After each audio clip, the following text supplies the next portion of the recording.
Hello friends. Welcome to my channel. I'm Salima and today we are doing a rapid fire review of all the new makeup launches at Sephora. I'm going to tell you straight up, is it a purchase or a pass? Now, I've got a couple of products that I'm on the fence about. So, I'm going to let you guys decide if they're worth your money. A quick note before we dive in this video, if you guys want to know how any of these new makeup releases compare to some old favorites, or if you're hunting for dupes or better alternatives, I'll be linking all my comparison videos down below for you. Also, if you're shopping for Sephora's sale, I have made a video on my top 10 products at Sephora for spring and summer, which I'll also pop in the description box. Alright, enough chit chat, let's get started. Let's start with some complexion products. This year, we got a lot of new foundations and skin tints. So, the first is the Makeup Forever Super Boost Skin Tint. Love the packaging. You've got a pump on the top and a nozzle at the bottom. It's unique but functional. I also love the consistency of this skin tint. It's like a watery gel that just melts into your skin, super hydrating and lightweight. I get a light coverage and it sets down to a natural finish on the skin. This is a skin tint for you if you want to even out your skin and look fresh. It wears beautifully too. No shine, no emphasizing of the texture. I'm going to be living in this during the summer, so for me, this is definitely a purchase. Next, I have the Milk Makeup Hydro Grip Skin Tint. This one has a rich, creamy texture, which is nice for hydration. But you have got to be careful with the skincare underneath. Make sure to only put a light layer or it can look heavy. I like the radiant, dewy finish, and the coverage is surprisingly good, like a solid medium. But it's got a grip to it, which makes it a little difficult to blend on the skin. You can't just slap it on and go. You need to work with it in small amounts. I find that using a sponge is super helpful for blending. If you want to use powder on top, make sure to first let it dry down to avoid patchiness. My dry skin loves the extra hydration it provides and it wears well throughout the day. But honestly, it's just not an easy formula. I can make it work, so I'll continue to use it. But I have other skin tints that are way more effortless and deliver the same results. So I think this is a pass. It's just too much work when there are better options out there. Moving on, I have three foundations to talk about. First is the Givenchy Prism Libre Glow Foundation. They call it a serum foundation, and they're so accurate with this description. I shared with you guys in my original review that it feels like a really good hyaluronic acid serum that just happens to provide medium coverage. It evens out my skin tone and covers redness and discoloration, and you can build up the coverage without any cakiness. No issues with the wear time as well. And it's got this blurring effect that just makes my complexion look more refined and airbrushed with a natural soft glow. This is not overly dewy, just healthy and effortless glow. Honestly, I'm super impressed. This is definitely a purchase for me. Worth the splurge and one of my favorite luxury buys this year. Next, I have the LAWLESS Forget the Filler Skin Smoothing Foundation. I've actually never tried any complexion products from LAWLESS before. They used to have a foundation in a black bottle, I think, but I haven't tried it. I'm not sure if it's even available anymore, but this foundation was a pleasant surprise. It's got a thin, fluid consistency and it sets down to a demi matte finish. Because of that matte finish, I expected it to exacerbate dryness and give that tight feeling on the skin after a few hours. But it didn't. It actually gave me a smooth, blurred effect on the skin. I find it easy to blend out either using a sponge or a brush, and it provides medium coverage. But you can build it up for full coverage without any cakiness. One thing to note is that they market it as a plumping and smoothing foundation. I agree with the smoothing effect, but I didn't notice any plumping effect. Anyways, if you're looking for a medium to full coverage foundation with a demi matte finish and a really nice, soft focus blurring effect, and you're worried about dryness or cakiness, this is a solid choice. And for me, it's a purchase. Next, I have the Anastasia Impeccable Blurring Matte Foundation. This is another one with a medium to full coverage and a demi matte finish on the skin. I like that it's not a harsh, powdery matte.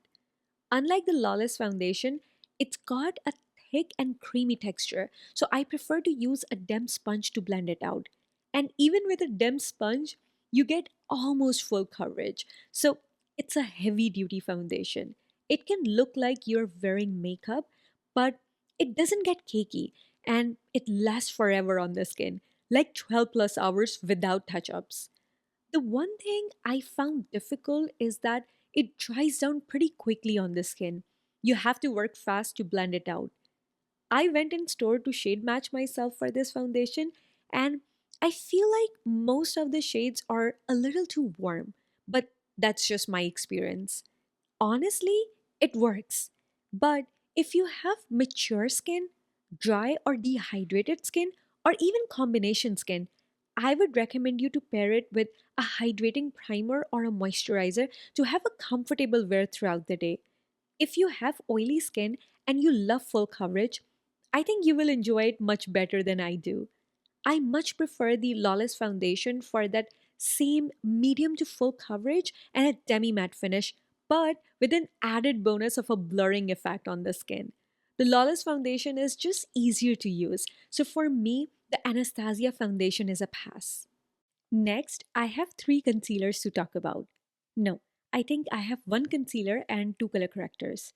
First is the Creal Face Flex Concealer. And hear me out on this, guys. I love it. It's almost full coverage, so a little goes a long way. And the formula is like a serum, so it's super lightweight and blendable, especially around my dry under eyes. I love how it dries down to give a natural finish on the skin, so it doesn't look like I'm wearing a lot of makeup. I don't feel the need to set it with a powder, but if you like to set your concealer with a powder, make sure to use the tiniest amount. It's a heavy duty concealer, but it feels so elegant and comfortable. But here's the thing, it's expensive, and the shade range, super limited, which is such a letdown because the formula is incredible. So, even though I adore this concealer, I am putting it in the on the fence category. It's just too pricey, and the shade range is too limiting. Sarkryl needs to come out with an extended shade range so everyone can enjoy this formula. Until then, you're staying on the fence. Okay, let's talk about the Kosas Revealer Extra Bright Color Corrector. First off, it's got a creamy texture. It's not a serum like the Ceracril or the Tower 28 concealers, which isn't bad, but it's not easy to blend, especially on my dry under eyes. It sets down to a demi matte finish and it's light coverage. You can't really build it or it will crease, which is so weird because their regular concealer is creamy, hydrating, blends easily, and you can build it up with no problem. I do love the peachy shade. It really brightens and neutralizes darkness, and it plays well with all the other concealers I have in my collection. But it can feel dry. You gotta make sure your under eyes are super moisturized or use a hydrating concealer on top. So while I love the color, I don't love the formula. For me, this is a pass, especially when their regular concealer is so much better. And the last product in this category is the ISAMAYA 5-Point Lift Color Correcting Concealer. I have mixed feelings about this. It's got a thin, watery consistency, so I can easily blend it out with my fingers, and I have no problem layering it with different types of concealers in my collection, which is awesome. It's light coverage, so I thought it would be perfect for a no makeup kind of look. But I don't love wearing it alone because there is a lot of visible shimmer in this. They say it's for radiance, but I find it looks unnatural, especially under my eyes. I cannot use this on my blemishes or dark spots because it just highlights texture. I also think It would be too shiny for you if you have oily skin. Even with full coverage concealer on top, you can still see some shimmer particles, but it's much more subtle. In terms of wear time, it's great. I haven't noticed any creasing or settling. I love the formula, but the shimmer is a deal breaker for me, so it's a pass. Moving on to the next category, we have some blushes to go through. So let's start with the Rare Beauty Bouncy Blush. In the pan, it feels a bit stiff, but the product pickup is amazing. I can use my fingers or a brush for application and both work fine. This is a cream to powder formula, so it blends into the skin like a cream but sets down to a powder finish. So it gives you that smooth and perfected look. I wouldn't call this a matte finish. I think it looks more natural on the skin. I noticed that it fades a little, but most of the color stays put all day. And thank goodness they're not as crazy pigmented as their liquid blushes, so you have more control. Honestly, I love these blushes. The cream to powder formula is fantastic. These are a purchase for me. I prefer them over their liquid blushes. Next, I have these Saie SuperSuede powder blushes.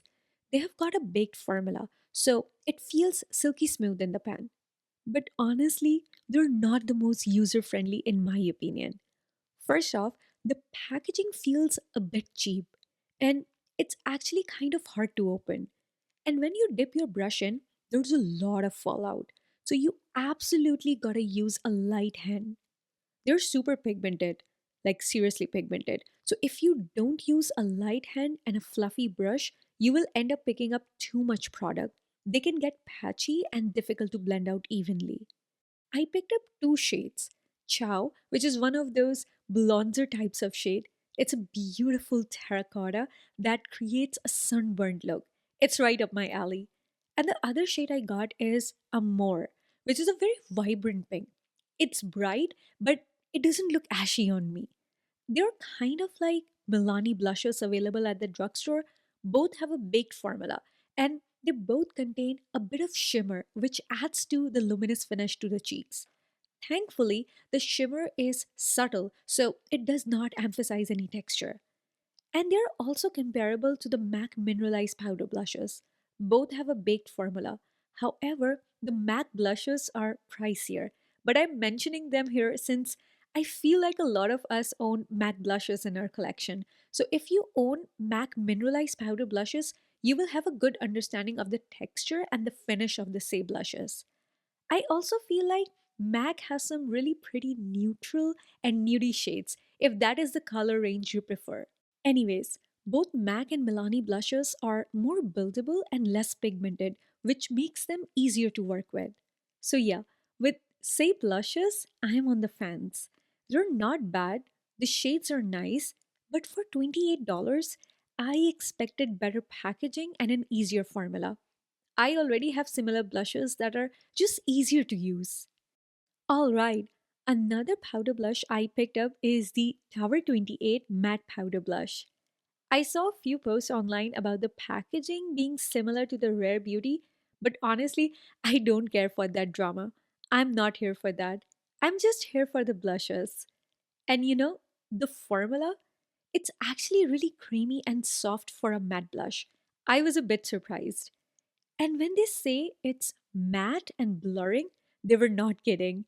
It's almost like a matte setting powder, and it seriously blurs my skin. Sounds good, right? But I've got a few reservations. First off, it's super pigmented and it's also very matte looking. So if you're not careful and you make one wrong move, you're gonna look splotchy. There's a really fine line between natural and clownish with this one. Because the pigmentation is so intense, even the tiniest step of your brush can deposit a shocking amount of color. If you're not incredibly careful with a light hand and a fluffy brush, you can quickly go from a subtle, healthy flush to a clownish look. It's that easy to overdo it. And once it's on, it's hard to blend out without creating patchy Apart spots. from From that, that, I have no complaints with the wear time. It lasts all day, and if you love a super matte, smooth finish blush, Or if you have oily skin, you will probably love this. For me though, I think I will enjoy this more in the summer months. But until then, I am on the fence about these blushes. I'm so sorry, you guys, but I'm just not completely sold. Alright, now let's talk about the YSL powder blushes. I love this clutch style packaging. I think it's gorgeous. They offer satin and matte finishes. I have different opinions on each formula, so let's start with the satin finish. These blushes are highly pigmented and very powdery. Therefore, I highly recommend using a fluffy brush, a light hand, and tapping off excess. This applies to both satin and matte formulas. Now, I have noticed that the satin finish is really a shimmery formula. It has a lot of visible shimmer particles for my liking. This shimmer emphasizes texture, so I can only wear them when I have a good skin day. I don't like shimmery blushes, therefore, the YSL satin blushes are a pass for me. I like the formula on the matte blush. It is still very powdery with a lot of kickback, but it is easier to blend out even if you pick too much. It has a true matte finish and it lasts all day. So if I have to pick one, I will pick matte over the satin finish. However, I will say that I'm not as impressed with the YSL powder blush formula as I am with the packaging. It is $45. So it's not cheap. And I think there are better luxury blushes like Valentino, Dior, and Gucci. I have shared those in my comparison video that I will link for you guys. But I think I am on the fence with the matte formula. If I were you, I would pick one on the sale to see if I really enjoy it. And if you have a Sephora close by, go in store to test them before spending the money. Moving on, let's chat about the Glow Recipe Serum Blushes. These are sheer blushes that are meant to give you that natural, healthy looking flush. I have noticed that when I use a light layer of this blush, it adds a lovely, radiant wash of color. However, when I try to build up the color, it becomes so shiny and sticky that it just looks bad. I need to set them with powder to tone down the dewiness and also increase the wear time. Another thing I've noticed is that it is not an easy formula to blend, especially when I'm using a brush, because it can move my makeup underneath. So I prefer to use this on bare skin or use my fingers to blend it to avoid disturbing my base makeup. To be honest, I am underwhelmed. These blushes didn't quite meet my expectations. I have many blushes in my collection that can help me achieve similar results, so you should pass on these. Moving on, I have a few face palettes. First is this one from ISAMAYA. This is a new brand at Sephora. I actually picked up quite a few of their products and put them all in a separate video. I won't be covering everything here, but if you're interested in Izamaya or you're looking for similar products, I have shared all the details in that video, so be sure to take a look.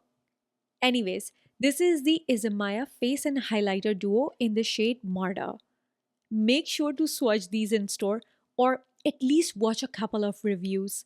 Sephora's website swatches are a mess. I picked up the shade Marta. The blush in this duo is a soft peachy pink with warm undertones. The highlighter is clear with a little bit of copper tone micro shimmer. It's subtle, so it just adds luminosity but no color. I love the texture on these. It is very balmy, creamy, and melts right into the skin. It has a dewy finish, but unlike glow recipe blushes, it doesn't disturb my makeup underneath. And I can build up the intensity if I want. No tackiness or hair sticking to my face. And it lasts longer than expected. Like 5 to 6 hours, I would say. If you have oily skin, this layers well with powder that can help increase the wear time. Honestly, I love this duo. It's a purchase for me, but definitely swatch it first. All right, next up is the Natasha Denona Hybrid Cream Cheek Duo. Now, this one is a little different from Isamaya. It's got a denser, thicker, creamy formula, and it's seriously pigmented. The finish is more natural, not dewy. It actually dries down and sets on your skin. As much as I love the texture and the shade of the blush in this duo, but the highlighter is not for me. It's got that same base pigment as the blush with visible glitter particles. So it's more like a blush topper, at least on me. And I'm not a fan of visible glitter in my highlighter, so I didn't enjoy this as much as the ISAMAYA duo. It's a personal preference, but this duo is a pass for me. Okay, lastly, let's talk about the Westman Atelier Babyface Powder Duos. I will share my quick thoughts now, but detailed review and comparisons will be in my next video. Long story short, they're worth it. Only if you love both the shades in the duo and if you are into soft matte powder formula. It's a creamy powder, super smooth and moderately pigmented. You can build the color, but it's not going to be a super intense look. I am obsessed with the blush duo in sable and suede. Those are my kind of natural looking muted shades. I was less thrilled about the sculpting duo though. Truffle is my bronzer shade, but the blush, it's a cool pink. I can make it work. It's not too cool, but I would love to have a neutral or a warm blush in this duo. Or even better, if we could pick our own. And yes, the formula is amazing, but it's easily duped. The new Tower 28 matte blushes, the Gucci matte blushes, and a few others, which I will break down in my next video. So these are a purchase, but with a few reservations. Make sure you love both shades and know that you can find similar formulas elsewhere. All right, moving on to some lip products. Let's start with the Sarah Creal Solid Serum Lip Repair Balm. It's got a very soft and plush texture and it feels incredibly emollient and hydrating, like an instant moisture boost for my lips. I picked up the shade Thriving, which is this cool beige shade, and the color payoff is decent. It's not overly pigmented, but definitely not just a sheer tint. The application is also wonderfully smooth. You get an even layer of color and hydration, and it doesn't drag or pull on my dry lips at all. I am genuinely impressed with this formula. This is a definite purchase, and I'm already planning to snag another shade during the Sephora sale. Sarah Krill, we need more colors in this line. Next, I have these Laneige polypeptide lip serums. First thing first, it's got a donut shape applicator. I actually really like it. Does it do anything wildly different from a regular silicone applicator? Maybe not, but it gets the job done and it is not messy. In terms of texture, it feels more like a liquid lip balm. Not thick and heavy like a lip mask, but not slippy slidey either. Honestly, it reminds me a lot of the Rode Peptide lip treatment. That same comfy, hydrating vibe with a decent color payoff. They're not super sheer, which is nice. It lasts a couple of hours on my lips, so if I want to extend the wear time, I'll just throw on a lip liner underneath. So, I love these. These are a purchase for me. Next, I have the Topicals Lip Balm. This isn't a new product, but they recently introduced a new shade called Acai. Before this, they only offered a clear version. Honestly, I think I should have opted for the clear one. This product feels more like a thick, luxurious lip mask than a lip balm. It's extremely thick and moisturizing, so it locks in moisture and stays on my lips for a long time. However, because it's so thick and rich, it feels quite sticky on the lips.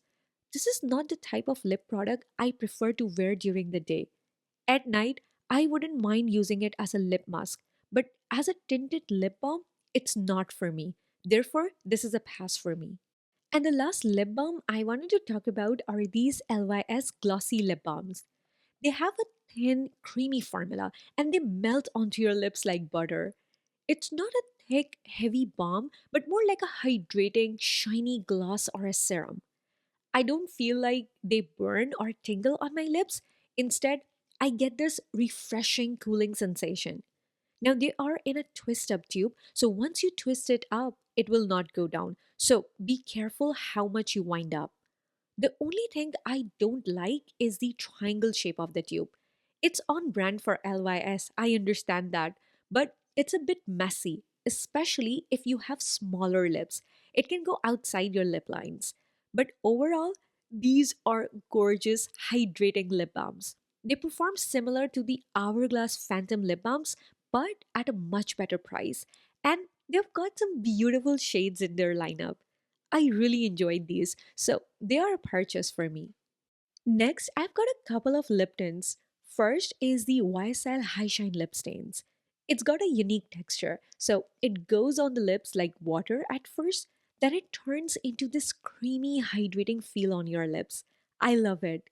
These lip tints have got a subtle shine. They're not high shine like they're marketed.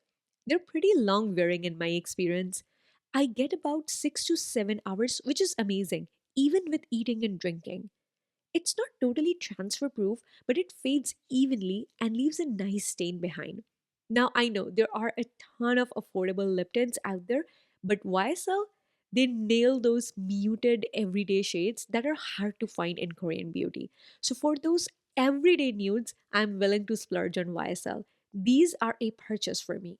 Now, if you don't want to splurge on the YSL lip tints, I think these Kofi Lassi lip oils are an affordable option to try. I wanted to clarify that even though they're marketed as lip oils, they're more like super hydrating, super comfortable lip tints. They've got this thin, watery texture that just stains your lips evenly. The shade ranges where they really shine. They have got these gorgeous wearable shades that are just perfect for my skin tone. Not too bright, not too bold, just right. To be honest, they don't have the best staying power. I'm getting about 4 to 5 hours with minimal eating and drinking. Some of my other lip tints, like YSLs or even some Korean beauty ones, definitely last longer. But if you're looking for a comfortable, hydrating lip tint with beautiful everyday shades and you don't want to splurge on YSL, these are a purchase. Moving on, I have the Clarins lip tints. They're marketed as hydrating water lip stains. Now, I agree with the part of that. They've got that super watery consistency, like those Korean water tints from Etude House. But this is not really hydrating. It's actually quite drying on my lips. Like I need a lip balm underneath, which is just weird. And even though the shade is gorgeous, it doesn't last. Like 2 to 3 hours at best. Definitely not a true lip stain. I had great experiences with Clarins before, but honestly, these are a pass for me. Moving on, I have these two lip products from Violet FR. It is another new brand at Sephora, and I love their Boom Boom Milk that I've shared with you guys in my March favorites. They have two different types of lipstick in their collection. First is this Bisou Balm Sheer Matte Lipstick. In my experience, these are a sheer matte lipstick. There's nothing balmy or hydrating about this formula. In fact, it can be a little drying on my lips, especially since I have very dry, chapped lips. It does apply sheer, but you can build up the color if you want. I can create a beautiful blotted lip look with these, and I do like the shades I picked up. However, if your lips are not in top shape, it is not going to look flattering. If you have normal lips, you might love these lipsticks, but for someone like me, I need to exfoliate and hydrate my lips. And honestly, the Merit Matte lipsticks or the Prada monochrome lipsticks can help me achieve the same effect without accentuating dryness. Therefore, these are a pass for me. The other lipstick in their collection is the Bisou Jelly Sheer Hydrating Lipstick. I was particularly excited to try this one. It is supposed to be a hybrid of a lip balm and a lipstick. However, I am disappointed. It feels stiff and you have to press hard to deposit any color on your lips. I hope you can see that the color is only in the middle. The outer core is a clear balm. I think it is supposed to create a gradient lip look, but it fails miserably.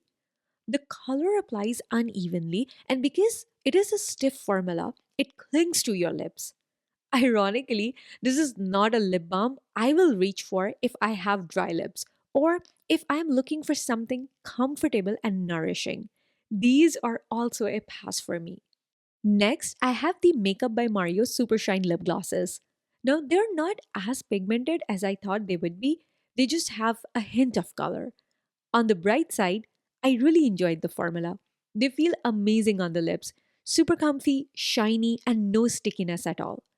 Wear time is about 2 to 3 hours, which is pretty standard for a gloss. Yeah, so there's nothing wrong with them. They're just nice. They remind me of so many other glosses I already have. They don't really stand out in my collection. So, unless you are completely new to sheer glosses, I would pass on these. Moving on, I have the Makeup Forever Super Boost lip glosses. They have a thicker texture, but these are surprisingly non sticky. They have a lovely feel on the lips, very plush and nourishing, with absolutely no techiness. They have an intense high shine finish. I haven't noticed a strong burning or tingling sensation. Instead, you get this subtle cooling sensation that lingers for a good 15 to 20 minutes post application. So that's something to consider. I'm super happy with these glasses and I'm thrilled with both the shades I selected. These are a definite purchase for me. Next, I have these Givenchy Rose Perfecto Shine Lipsticks. These are truly hydrating and comfortable to wear. Very thin and weightless formula. You get this gorgeous, refined shine, not a super glossy, wet finish, but a beautiful, elegant sheen. The color payoff is also impressive, almost like a full on lipstick. I anticipated a lot of transfer with this formula, but surprisingly, there's minimal transfer. I get a solid 6 to 7 hours of wear, even through meals and drinks. The shine may diminish over time, but the color stays put. I am thoroughly enjoying these. They are a definite purchase for me. The last lip product I want to talk about is the Merit lip liners. Now, they're very different from all the lip liners I own in my collection. I will say that these are a lip balm version of a lip liner, and let me explain why. They have got this incredibly soft, creamy texture that just glides on. Now, this formula doesn't fully dry down, so I have plenty of time to play around with them. They're perfect if you are into that blurred out, soft lip line look. It looks very natural, effortless, and chic. I also think they're amazing for anyone who's new to lip liners or maybe a little intimidated by them. The formula is super forgiving. You can't really mess them up. Plus, they have such a stunning shade range, really wearable, flattering colors. However, they're not the longest lasting. On me, they last for about 3 to 4 hours, which is basically lip gloss, lip balm kind of wear time. So if you need something that's gonna stick around all day, these might not be the right option for you. However, because I absolutely adore the formula and the beautiful, soft look they create on my lips, I'm willing to compromise on the wear time. They are a purchase for me. Moving on to mascaras, first one is from Gucci. This one's got a pretty wet formula, which is not my favorite. I prefer drier formulas because wet formula tend to clump my lashes. With this Gucci mascara, I'm careful and use one light coat or my lashes just get way down. What I do love about this mascara is the intense black color. Seriously, it's so black, it makes my eyes pop. But it doesn't hold my curl. It actually pulls them down. Also, I wouldn't call this a volumizing mascara, but it adds some length to my short lashes. On the bright side, I haven't noticed any smudging or flaking. So while the black color is amazing, the wet formula, not a win for me. I am on the fence with this one.